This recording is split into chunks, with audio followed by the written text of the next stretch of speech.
If you ever fell asleep on Christmas Eve in the 1980s, whispering to yourself that maybe this year you'd get a Walkman, this story is going to feel like coming home.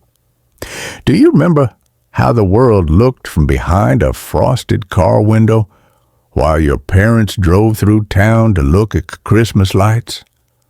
How your heart jumped when MTV played Last Christmas, the sound of a VHS tape clicking into place on a cold December night, the feeling of sitting near the tree in the dark when only the colored lights were on, like the world had paused just for you. If you were young in the 1980s, you didn't just wait for Christmas. You tuned into it, taped it, and wore it like your favorite jacket. December had its own soundtrack, its own colors, its own pace. The month was a mixtape you made for yourself. Side A was anticipation, side B was the glow that lingered afterward. And if you were a teenager then, like I was, everything about Christmas and New Year's felt like the world turning up the brightness and the volume at the same time. Back then, the season didn't simply arrive. It ramped up day by day with a steady rise of jingles on TV, lights in mall windows, and the first notes of a familiar song drifting out of a car radio. We didn't have playlists on our phones, but we had something almost better. The thrill of catching a favorite track on the air and scrambling to press record on a cassette deck, hoping the DJ wouldn't talk over the intro. December was the month your tapes filled up fastest. Holiday specials, live radio performances, that one new song you'd been waiting to hear again since last year. When George Michael sighed Last Christmas, 1984, or when Band-Aid's Do They Know It's Christmas, also 1984, came on, you weren't just listening. You were bottling it up to play again in the quiet of your room. The world felt lit from within. Houses in our neighborhood went from sensible to spectacular overnight. Hedges threaded with multicolored bulbs, windows outlined in warm yellow, plastic nativity scenes glowing softly on front lawns. We argued good-naturedly about whether the new mini lights were better than the big old-fashioned C9 bulbs that looked like jewels. Inside, the living room transformed into a studio where traditions doubled as production design. Garlands taped along the mantel, stockings with names glitter-glued by kid hands, a paper chain that grew longer each night. In the kitchen, something sweet was always cooling on a rack, and the whole house smelled like nutmeg, vanilla, and pine. Mall culture was the city of lights in miniature. You walked in from the icy parking lot, breath steaming, and were met by a rush of warmth, cinnamon pretzels, and carols bouncing off tile floors. Arcades flashed neon at the edge of the food court. You could hear the bright chatter of Pac-Man and Galaga, even over the choir of shoppers. The mall Santa's throne sat beneath an avalanche of ornaments.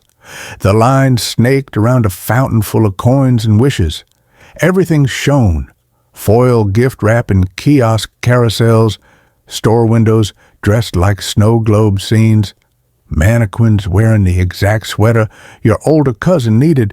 You could feel the decade's optimism in the air, something electric and a little glittery, like a music video you suddenly walked into. Our tree was real, because it had to be. We needed the smell of it.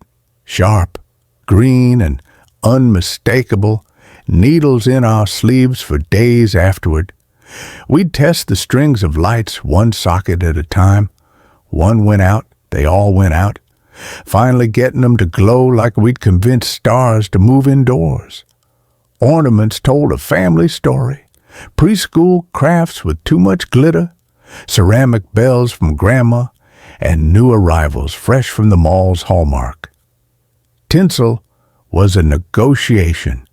Some of us draped it carefully, one strand at a time, while others tossed it by the handful and called it snow. When we switched off the lamps and let only the tree burn softly in the corner, the living room changed scale. It felt like the world got quieter just to listen with us. The TV was our seasonal campfire. You planned your week around specials. Because you couldn't stream them later, you met them where they were at the time they aired, or you waited another year. Charlie Brown shuffled onto the screen with his faithful tree, and we learned again that sincerity could outshine spectacle. Rudolph and Frosty made their annual claymation pilgrimage. New sitcom holiday episodes arrived like fresh cookies, and we devoured them together, the laugh track blending with our own laughter. MTV, launched 1981, added its own sparkle. VJs in Santa hats, videos with fake snow and real synths, countdowns that turned each day into a small celebration. You could drift off on the couch while a late-night talk show host joked about last-minute shopping. And it felt like the country itself had kicked off its shoes and decided to stay up. And then there were the gifts, the dreamscapes of a teenager's December. Before online lists, there was the rite of circling toys and gadgets and catalogs, dog-earing pages until the spine cracked. Atari cartridges lined up like chocolate bars behind plastic doors at the electronics store. Pitfall, Space Invaders, Adventure, little universes in rainbow labels. If you were lucky, Nintendo entered your life in the middle of the decade, 1985 in the U.S., with Super Mario Brothers and Duck Hunt inviting the whole family to take turns. Transformers, 1984, were magic tricks that clacked into place. G.I. Joe vehicles sprawled across the carpet in living room campaigns. My Little Pony and Care Bears brought their own pastel worlds to the tea party table. Rubik's Cube, global craze in the early 80s, sat half-solved on the coffee table, challenging any visitor who passed. Cabbage Patch Kids, craze of 1983, demanded both patience and luck. Parents swapped stories like baseball cards about the day they finally adopted one. Every gift had a soundtrack, the rip of paper, a gasp, the whir of batteries finding their purpose. But in the early 80s, the best gift of all might have been a Walkman, a rectangle of freedom. You slid on those foam-padded headphones, and the world became a snow globe where only you could hear the music. You curated December on a mixtape. Side A might start with Wham's Last Christmas, roll into Hall & Oates, and close with a big power ballad. Side B picked up in a different mood, maybe U2 from a friend's older brother's record, then a favorite Madonna track taped from the radio at the exact right second. Your handwriting on the cassette label was part of the art. A tape could be a message, a confession, a map. Wrap it in foil, add a bow, and you had a gift no store could improve. We watched VHS turn living rooms into theaters. Video rental shops appeared like treasure caves across town. Shelves of plastic cases with holiday movies lined along an eye-level row so you couldn't miss them. A Christmas Story, 1983, blinked snow like a memory you might have had. Black-rimmed glasses and that lamp you weren't supposed to laugh at, but did anyway. Eventually, National Lampoon's Christmas Vacation would arrive, 1989. But in those earlier years, we were just discovering how good a movie felt when you could pause it to grab more cocoa and rewind to watch a favorite joke again. The clerk would tell you which tapes were in, which were out, who had just returned something you asked about last week. It was a community built on stories and popcorn salt. School days had their own December glow. The last week of classes could taste like cinnamon, classrooms strung with red and green paper chains, glitter that stubbornly clung to desks and sweaters, construction paper snowflakes taped to windows. Someone's boombox would play carols during lunch, and teachers, who were usually strict about noise, suddenly let the room sing. The winter concert filled the gym with brass and enthusiasm, trumpets finding the top notes of hark. The herald angels sing a chorus that sounded better simply because it was December and everyone tried a little harder. The final bell before break was a tiny New Year's Eve by itself. Lockers slammed, hugs in the hallway, the whole student body a stampede of plans. Outside, December belonged to the brave. You learned exactly how many layers it took to stay warm on the sledding hill behind the school. You learned that the best snow for packing a snowball arrived when the world measured 32 degrees Fahrenheit and your breath made brief, friendly clouds. You learned that if a friend's dad had a camcorder, one of those miraculous shoulder-mounted machines, everything you did instantly felt like a movie. We filmed snow angels, races, and dramatic slow-motion falls that weren't slow at all. Later, someone's living room would host the premiere, and we'd laugh like we'd invented comedy. The kitchen was its own workshop of miracles. Sugar cookies emerged in the shapes of stars and bells, frosted in neon icings that stained our fingers for days. Gingerbread men marched out of metal tins like soldiers with raisin buttons. A fruitcake sat in truss like a doorstop you didn't understand but respected because grandparents did. Hot cocoa steamed in mugs that warmed more than hands. The soundscape was just as important. The mixer's steady churn, cabinet doors opening and closing, the prickle pop of a fireplace next room over. You could track the day by aromas, and you didn't need a clock to know when the cinnamon arrived. TV commercials in December felt like postcards from an ideal world. Coca-Cola showed trucks strung with lights curving through the night. Department stores aired heart-tugging little films about finding the perfect present. Toy ads landed like thunder. Swooshing action figures over snow-white backdrops. Doll houses lit like mansions. Robots that beeped in the exact right pitch. You wanted everything, and at the same time, you wanted the feeling that came with everything more than the things themselves. The decade believed in the big gesture, the grand surprise. We believed right along with it. Christmas Eve held power no other night could. The living room turned cathedral when only the tree glowed.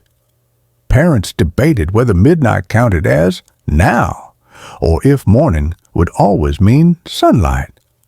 Some years we went to a candlelight service, stepping from a cold parking lot into a room that smelled of wax and evergreen.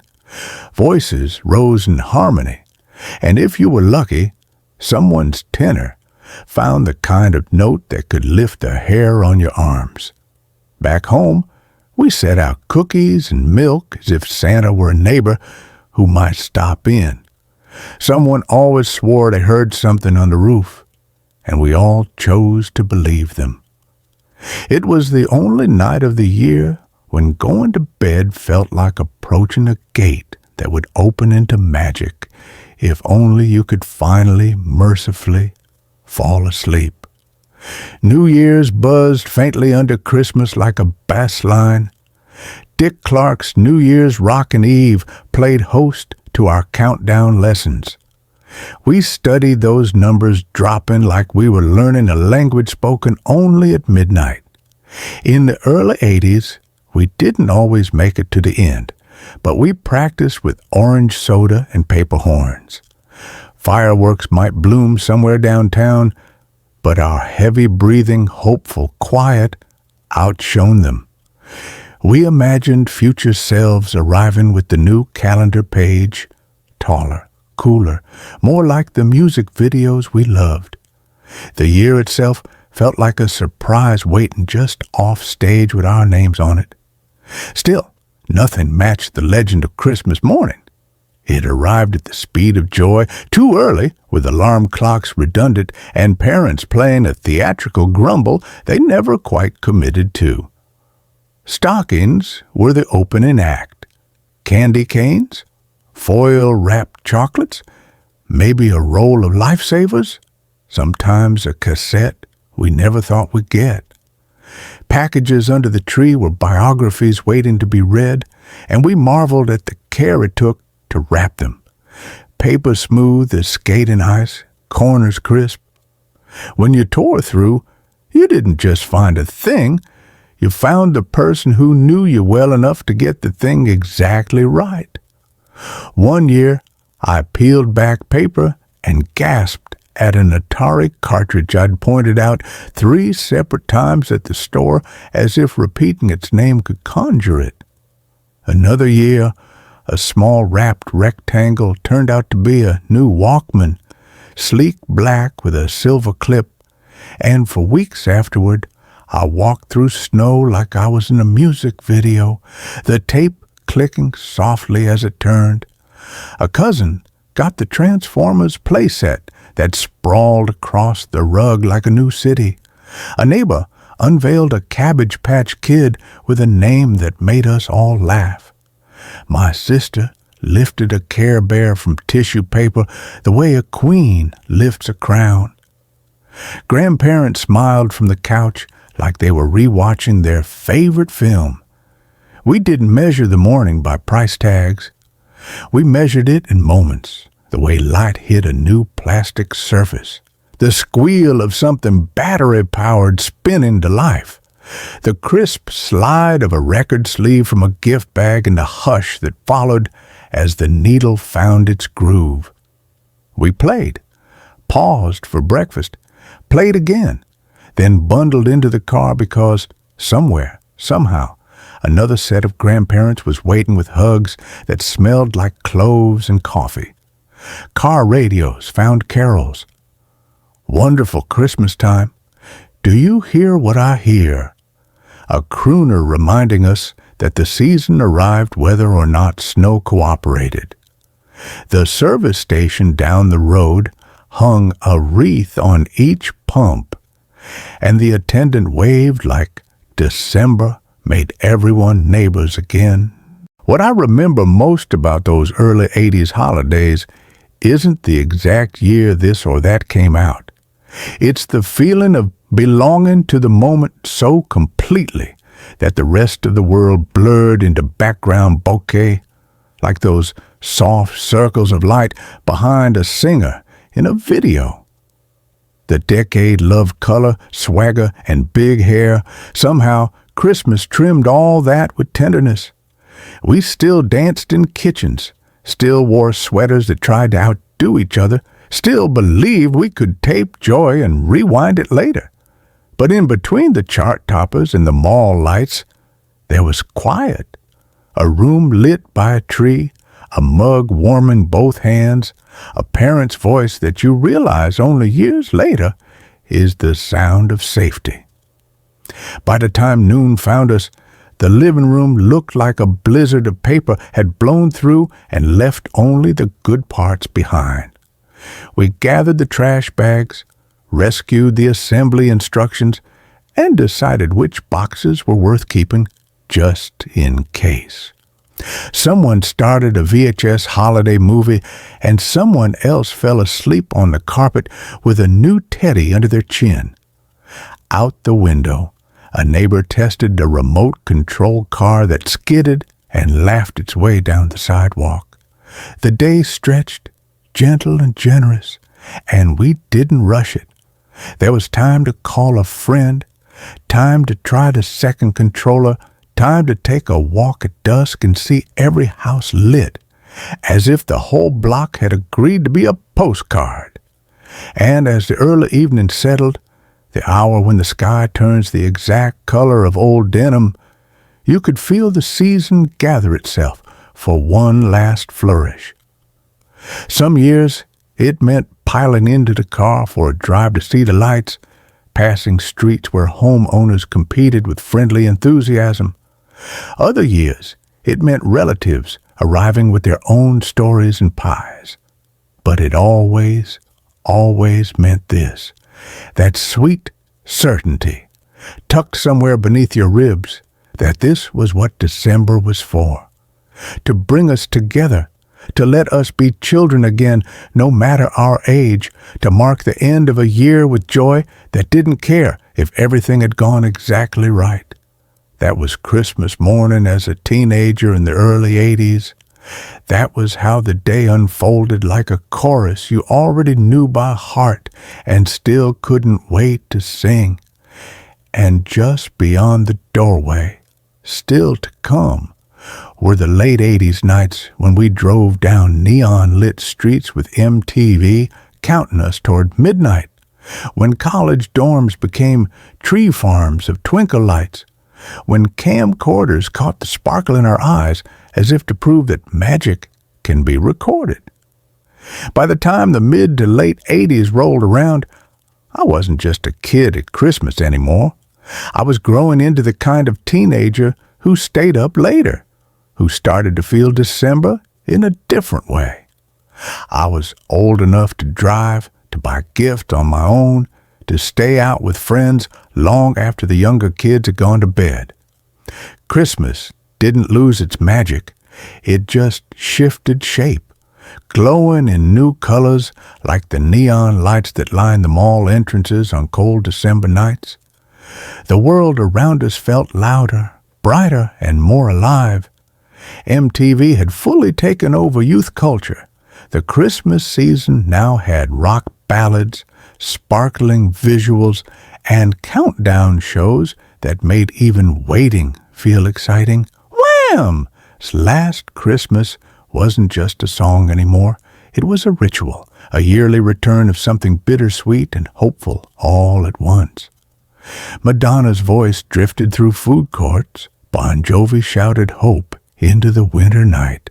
And Bryan Adams sang like he understood every dream we had under the Christmas lights. The Walkman that once made the world feel private now shared space with car stereos booming down snow-dusted roads as we drove aimlessly with no destination but the mood itself. There was a certain magic to being just old enough to step outside the house after dark in December, not as a child clutching a toy catalog, but as a teenager bundled in a denim jacket layered over a sweater, breath turning into clouds as you and your friends laughed about nothing under street lamps haloed in mist. We hung out near convenience stores that sold hot chocolate in styrofoam cups, standing beside our cars that hummed in the cold while cassette tapes spun Christmas mixes we'd made ourselves. Side A, cheerful. Side B, emotional, depending on who you were trying to impress. By then, many of us had our first cars. Not new, rarely glamorous, often inherited or bought used. Mine was an old sedan with a weak heater, one working speaker, and a pine tree air freshener hanging from the rearview mirror like a badge of independence. Driving around to look at Christmas lights became a small rite of passage. Music low, windows fogging, every house display making us feel like we were inside a music video. If we squinted just right. The malls were different when you were older.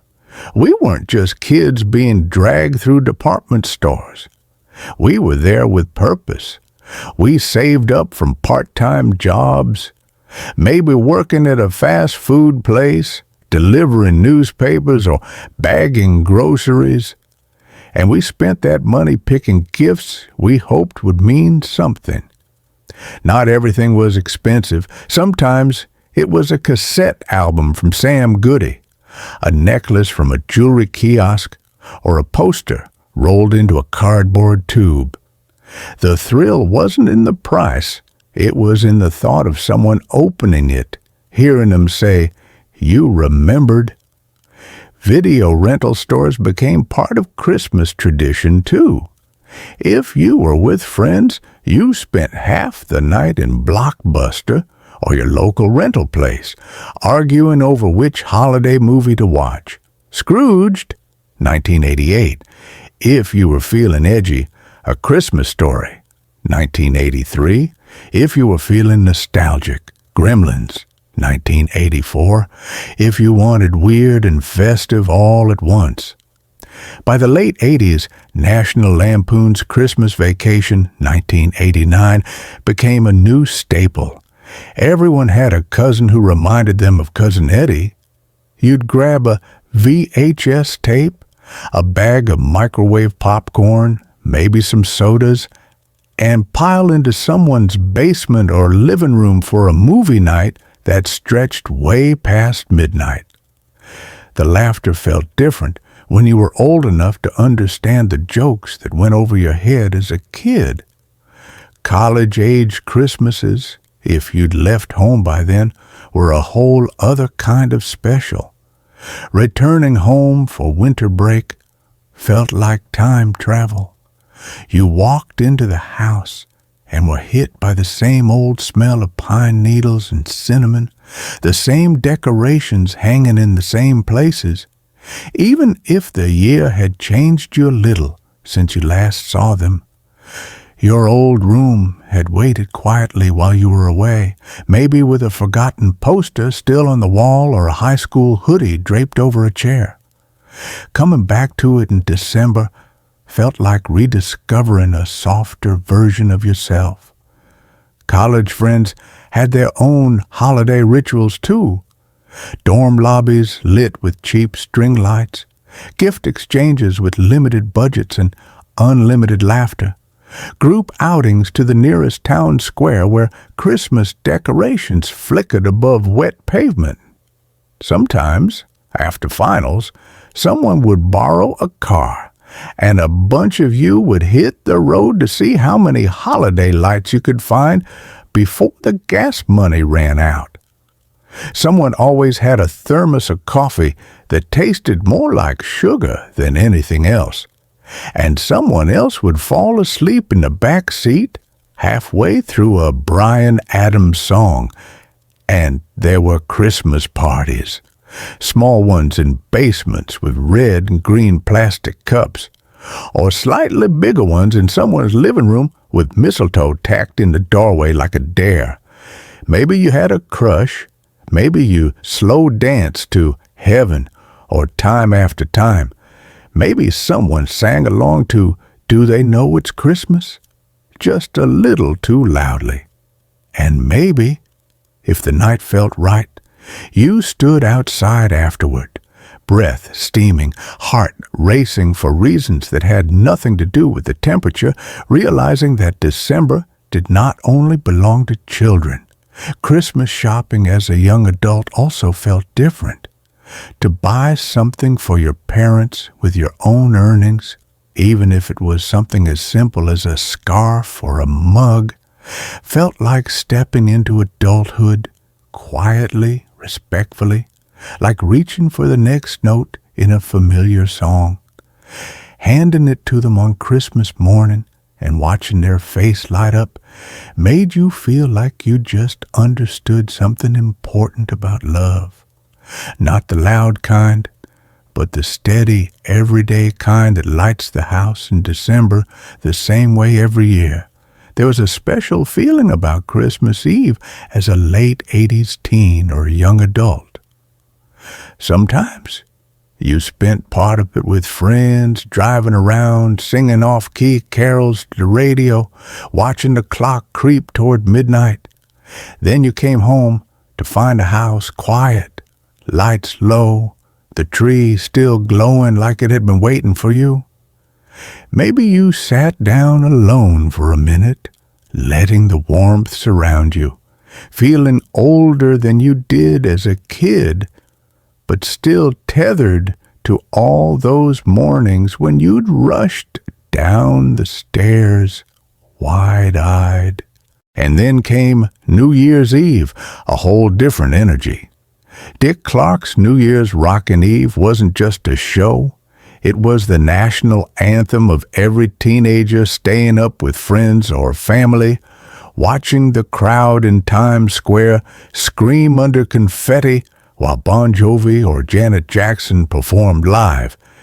MTV had its own countdowns, hosted by VJs with leather jackets and big hair, asking kids across the country to phone in their votes for the best songs of the year.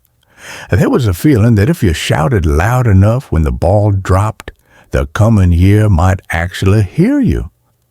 If you were old enough to be at a party that night, the countdown was a group experience. People you knew well and people you barely knew all shouted the same last 10 seconds like a choir. When midnight hit, everyone cheered. Someone always fired off a cheap confetti cannon too close to someone else's face, and someone hugged you harder than expected. Even if you didn't feel different when the clock hit 12, there was a spark inside that whispered, maybe you could be. That hope was pure 80s, big, neon, untarnished. But no matter how late you stayed out, Christmas morning still held a quiet magic, even as an older teen or young adult. You didn't tear into gifts the way you once did, but you appreciated them differently. When someone gave you a concert ticket, you imagined the night ahead. When someone handed you a sweater, you felt the care in the choice. When you gave a gift and saw a smile in return, it was like finally being on the other side of the magic you'd grown up receiving. As the late 80s drew to a close, so did an era. The hair was big, the synthesizers louder than ever, and Christmas specials had new faces, comedians and rock stars joining traditions once reserved for crooners and cartoon reindeer. Movies like Christmas Vacation made us laugh until we cried. Songs like Fairy Tale of New York gave the season depth and grit. Early whispers of the 90s showed up in better graphics on Nintendo games and in the rising voices of kids just a few years younger than us singing newer songs at school pageants. But even as the world evolved, the feeling stayed.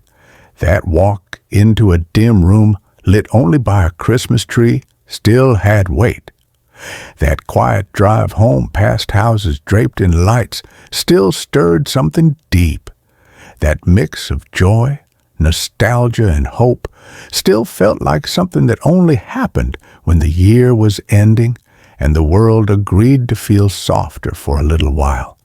Now, so many years later, I still hear the faint click of a VHS tape being loaded on Christmas Eve. I still see the steam rising from a cup of hot chocolate held in gloved hands outside a car window. I still feel the plastic buttons of a Walkman under my thumb, the rewind whirring like memory itself. I still look up at the reflected glow of lights on snow and feel, for a fleeting moment, exactly as I did walking through a quiet neighborhood in 1988. Not quite a kid anymore, not quite fully grown, but entirely alive in the glow of December. The 1980s are long gone, but every Christmas lights them back up again, in music, in movies, in sweaters that look like they stepped out of a yearbook photo, and in the memories that return like a chorus. You never stop knowing by heart. And maybe that's what makes the season timeless. No matter how old we get, no matter how far we move from the kids or teens we once were, we still carry inside us those neon-lit nights, those cassette-taped hopes, those snowy walks home with laughter echoing behind us like bells. So when the lights go up now, and the first notes of a familiar song drift across a room, I close my eyes, and sometimes, for just a moment, I'm back there again. It's late December in 1989. My friends are laughing in the front seat. The radio is playing something we know every line of. Outside the window, snow is falling through street lights like static on a TV screen. And everything, absolutely everything, feels possible.